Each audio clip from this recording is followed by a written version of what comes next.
আসসালামু আলাইকুম। ওয়ালাইকুম আসসালাম। কেমন আছেন ভাই?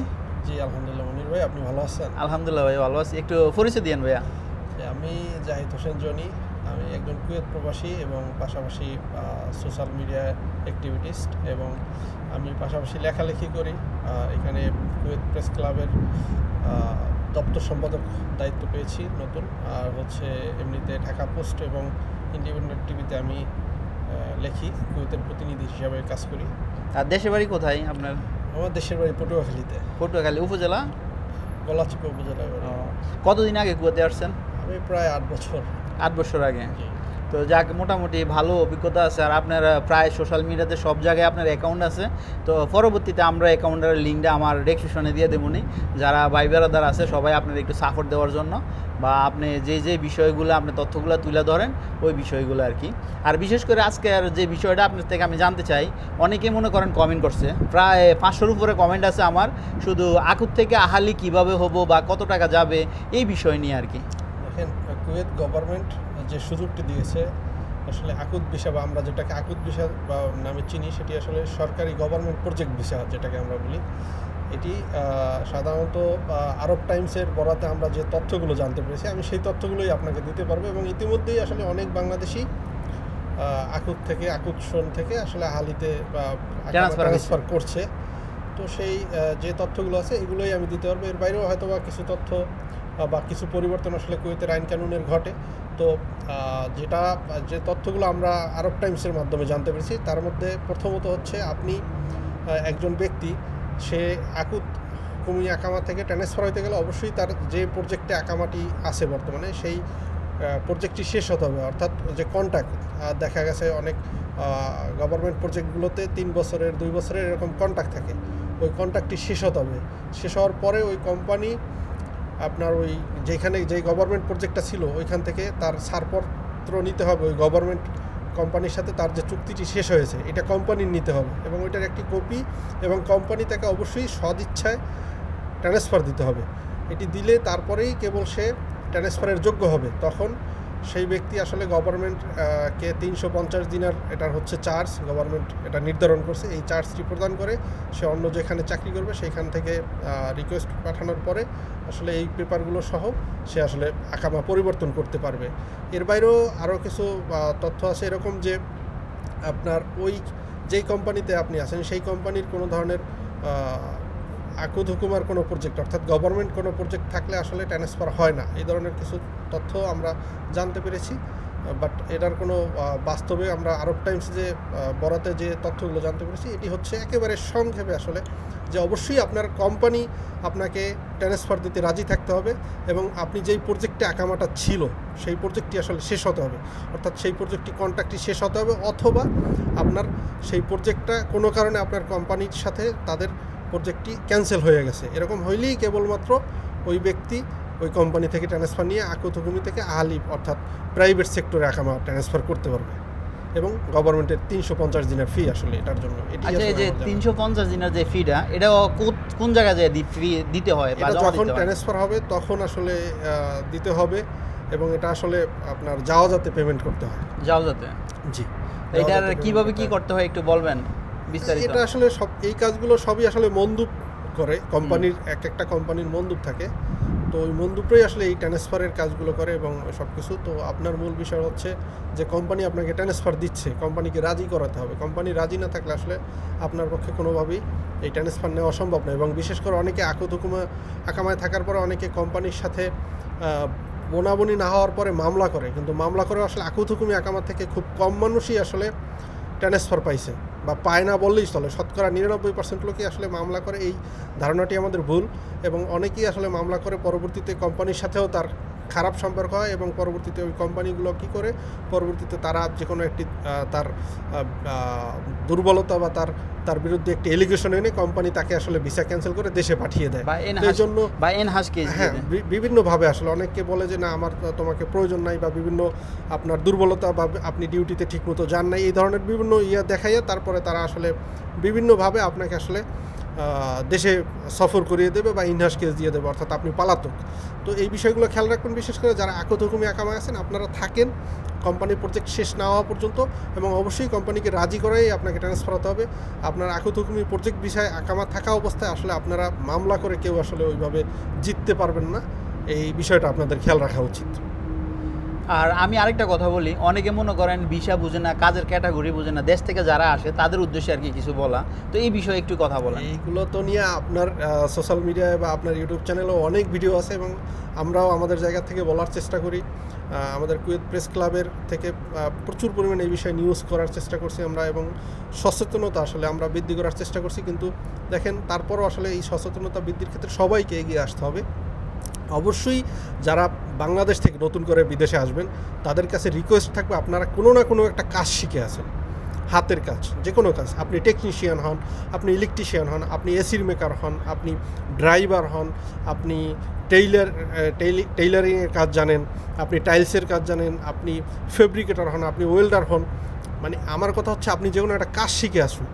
কাজ শিখে না আসলে হবে কি, আপনি বিদেশে আসার পর আপনি ক্লিনার বিষয়ে আসবেন, ক্লিনিং কাজে, অর্থাৎ আপনি রাস্তা সাফাই করবেন, অথবা আপনি অফিস আদালতে গিয়ে আপনার ঝাড়ু দেওয়া বা লাইক এই টাইপের কাজগুলো, অর্থাৎ ক্লিনিং কাজ। তো এটি আসলে সব থেকে নিম্নমানের কাজ, এবং আমাদের অনেক বাংলাদেশিরা চিন্তা করে কি যে বিদেশে যাই একটা কাজ শিখে নিব।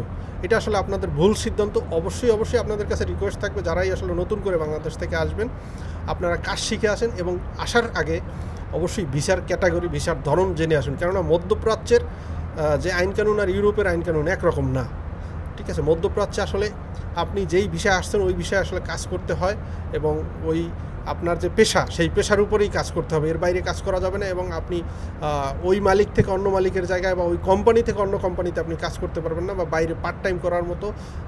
হ্যাঁ, সোনা কামার ক্ষেত্রে কিছু সুযোগ দিয়েছে বর্তমানে গভর্নমেন্ট, সেটা 4 ঘন্টার জন্য, সেটাও আপনার কোম্পানিকে রাজি করাতে হবে।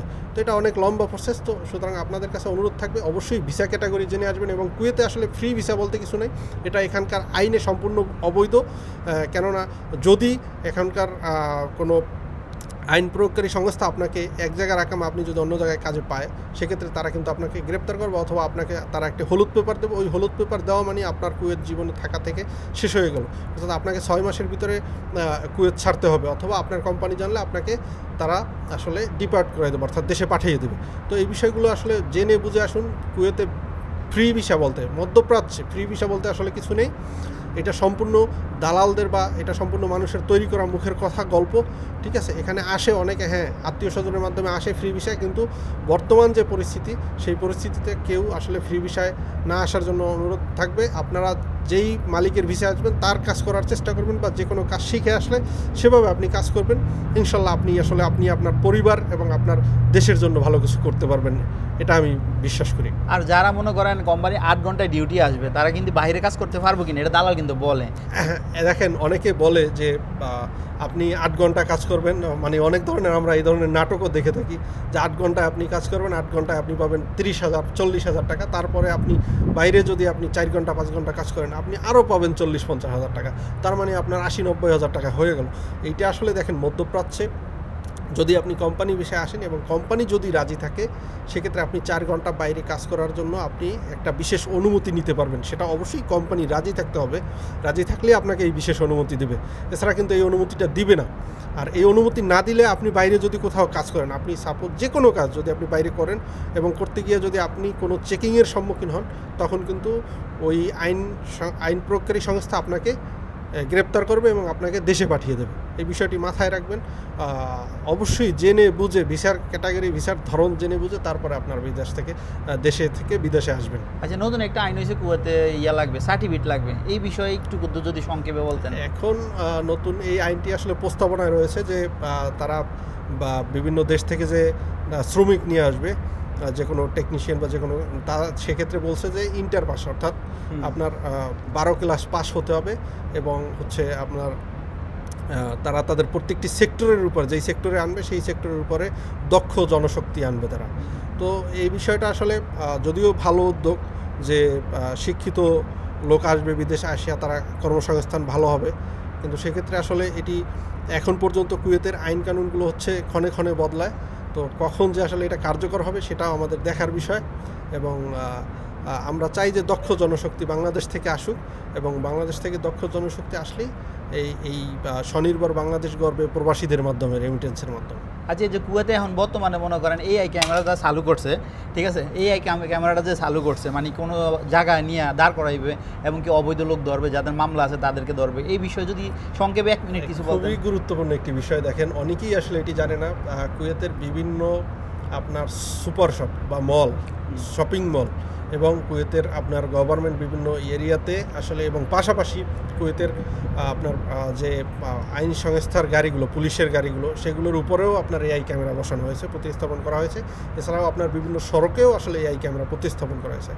এআই ক্যামেরা হচ্ছে আপনার কোনো ব্যক্তির নামে বা কোনো গাড়ির নামে যদি কোনো ধরনের মামলা থাকে, কোনো ধরনের আপনার এখানকার ফৌজদারি বা এখানকার কোনো আইন অমান্য করে থাকে, তো ওইটা আসলে অটোমেটিক সেটা ডিটেক্টেড করবে এবং এটা আসলে তাৎক্ষণিক সময়ের মধ্যে এই তথ্যটুকু স্বরাষ্ট্র মন্ত্রণালয়কে সে প্রদান করবে ওই ক্যামেরার মাধ্যমে, এবং এর ফলে হবে কি স্থানীয় বা এইটার আশেপাশের যে আইন প্রয়োগকারী সংস্থা পুলিশ, তারা আসলে ওই ব্যক্তিকে বা ওই গাড়িটিকে শনাক্ত করবে এবং শনাক্ত করে তাকে আসলে আইনের আওতায় নিবে। অনেক ক্ষেত্রে এরকম অনেক ব্যক্তি আসলে হয়েছে, ইতিমধ্যেই ঘটছে যে এয়ারপোর্ট থেকে অনেকে গ্রেপ্তার হয়েছে। কী জন্য গ্রেপ্তার হয়েছে? সে আসলে এয়ারপোর্টে তার রিলেটিভকে রিসিভ করতে গেছে বা তার বন্ধুকে রিসিভ করতে গেছে, কিন্তু সে বাইরে কাজ করে, ওই যে এখানকার স্থানীয়ভাবে যেটি অবৈধ ফ্রি ভিসা যেটাকে বলি আমরা। তো দেখা গেছে যে তার যে স্পন্সর বা কফিল, সে ইতিমধ্যেই কিন্তু তার নামে একটি কেস করে দিয়েছে যে সে পালাইয়া গেছে, পলাতক।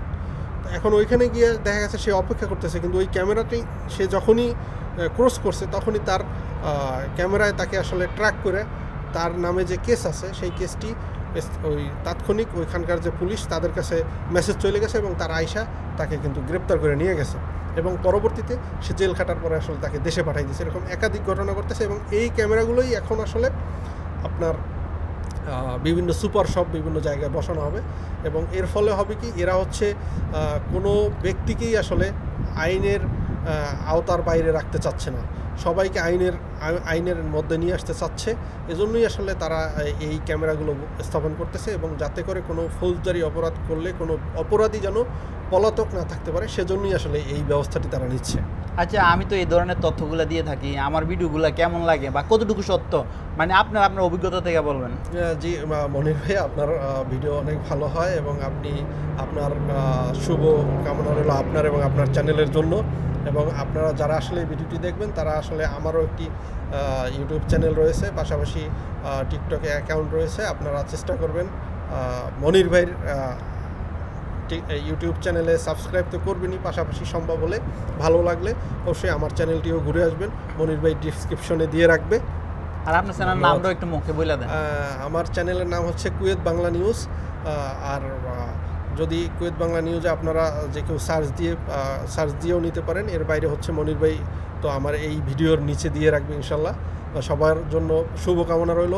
আর প্রবাসের মাটিতে আপনি বাংলাদেশ, এটি মাথায় রাখবেন, আইন কানুন মেনে চলার চেষ্টা করবেন, কেননা বিদেশের মাটিতে আমরা পরিবার পরিজন ছাড়া থাকি, সুতরাং আমাদের আসলে অবশ্যই আইন কানুন মেনে চলা উচিত এবং নিজের সুস্বাস্থ্যের দিকে খেয়াল রাখা উচিত। স্বাস্থ্য সচেতন হবেন এবং আইন কানুন মেনে চলবেন, ভালো থাকবেন, সুস্থ থাকবেন, সেই প্রত্যাশা।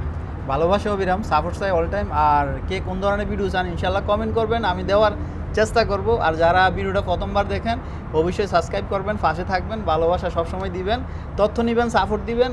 আর আরেকটা কথা বলি, যারা আমার ফ্যামিলির সদস্য আছেন আগে থেকে তাদেরকে অসংখ্য ধন্যবাদ, তাদের প্রতি ভালোবাসা ও কৃতজ্ঞতা পালন করতেছি, কারণ আপনারা যদি না থাকতেন আমি এত দূরে আসতে পারতাম না। আপনাদের সাপোর্ট আর ভালোবাসায় আমি এত দূরে আসছি, আরও বহুদূর এগিয়ে যেতে চাই, আর এভাবে সকল তথ্য দিয়ে থাকতে পারি। আর যেহেতু আপনাদের সাথে থাকলে কিন্তু আমি পারবো, আর যদি আপনারা সাথে না থাকেন, পাশে যদি না থাকেন, সাপোর্ট যদি না দেন, তাহলে আমি দিতে পারবো না। ওকে, সবসময় ভালো থাকবেন, আর সবাই নামাজ পড়বেন অবশ্যই, আর সবাই সবার জন্য দোয়া করবেন। ওকে, আল্লাহ হাফেজ।